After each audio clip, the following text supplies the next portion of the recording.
बाज़ दफ़ा ऐसा हो जाता है कि बंदे को समझ नहीं आती।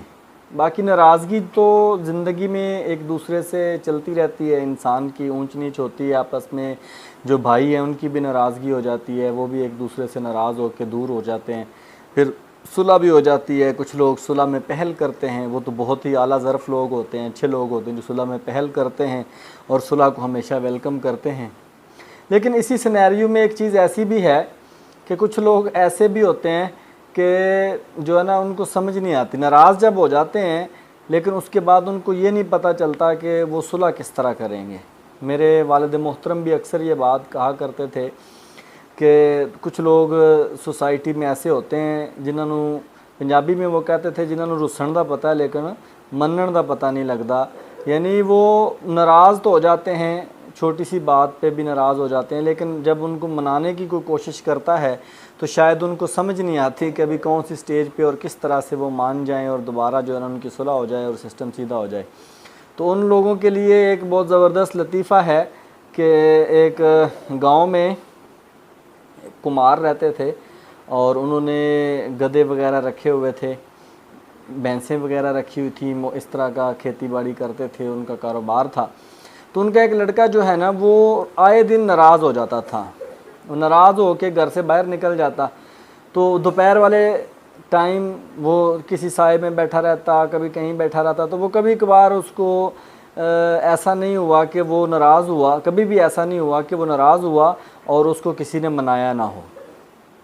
वो नाराज़ होने के बाद ऐसी जगहों पर भी जाता था, ऐसी जगहों पर बैठता था जहाँ से उसके घर वालों का गुज़र होता था, ताकि वो वहाँ से उसको मना के भी ले आए। यानी वो तालाब वगैरह पे भैंसें वगैरह नहलाते थे, वहाँ जा के बैठ जाता, या जहाँ फसलों में चारा वगैरह काटना होता था वहाँ जा के वो बैठ जाता, वहाँ से वो मना के ले आते। ये सिलसिला चलता रहा। आखिरकार एक दिन वो उन्होंने सोचा कि यार ये रोज़ नाराज़ हो जाता है, आए दिन ये रुस के बैठ जाता है, तो इसका को हल करना चाहिए, वरना ये तो बहुत ख़राब हो जाएगा, ख़ुद भी और हमें भी ख़राब करेगा। उन्होंने कहा कि अभी जब ये नाराज़ होगा इसको हम मनाएंगे नहीं।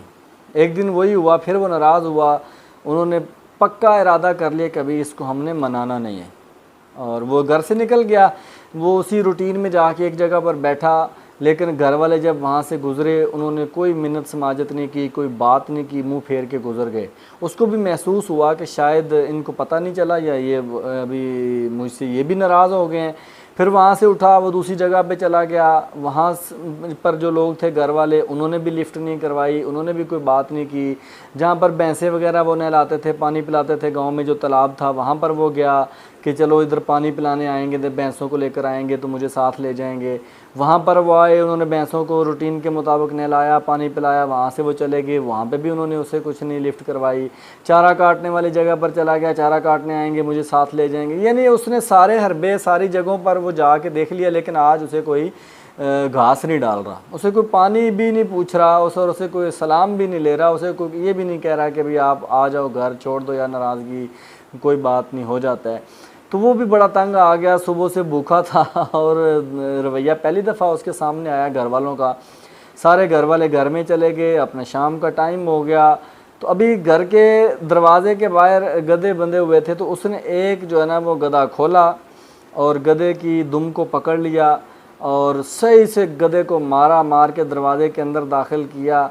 और जब घर वालों के सामने पहुंचा तो गधे को और भगाया और फिर जो ना उसकी दुम को ज़ोर से पकड़ा हुआ है और ऐसे पाँव ज़मीन पे नीचे जैसे ऐसे महसूस कराने की कोशिश की जैसे गधा जो है उसे ज़बरदस्ती घसीट के ला रहा है और साथ बोल रहा है, ओ नहीं जाना, मैं नहीं जाना, तू मैनू क्यों लै के आ गया करो, मैंने नहीं जाना था, मैंने नहीं आना था यार, तुम मुझे क्यों मना के लाए हो। तो वो घर वाले भी फिर बड़ा हंसे, बड़ा उन्होंने एंजॉय किया कि यार देखो अभी ये घर में आने का इसका बहाना। चलो खैर, उसने जैसा भी थका मांदा अपने आप को बेइज्जत करवा के ज़बरदस्ती फिर मानने की कोशिश की और सुलह करने की कोशिश की। लेकिन हमारे यहाँ कुछ लोग ऐसे हैं जिनके पास ये तरकीब भी नहीं है, ये तरकीब भी बहुत थर्ड क्लास है और बिल्कुल फिर सोसाइटी में रहते हुए आपके पल्ले कख नहीं होगा, आप किसी को फिर मुंह दिखाने के काबिल नहीं रहेंगे जो चंद दिन दुनिया के हैं। कि अगर आप इस लेवल पर आ जाएंगे तो नाराज़गी आपस में हो जाती है। नाराज़गी होने के बाद जब फिर बिल्कुल सुलह की तरफ चलता है तो फिर उसको अच्छे तरीके से सुलह कर लेनी चाहिए।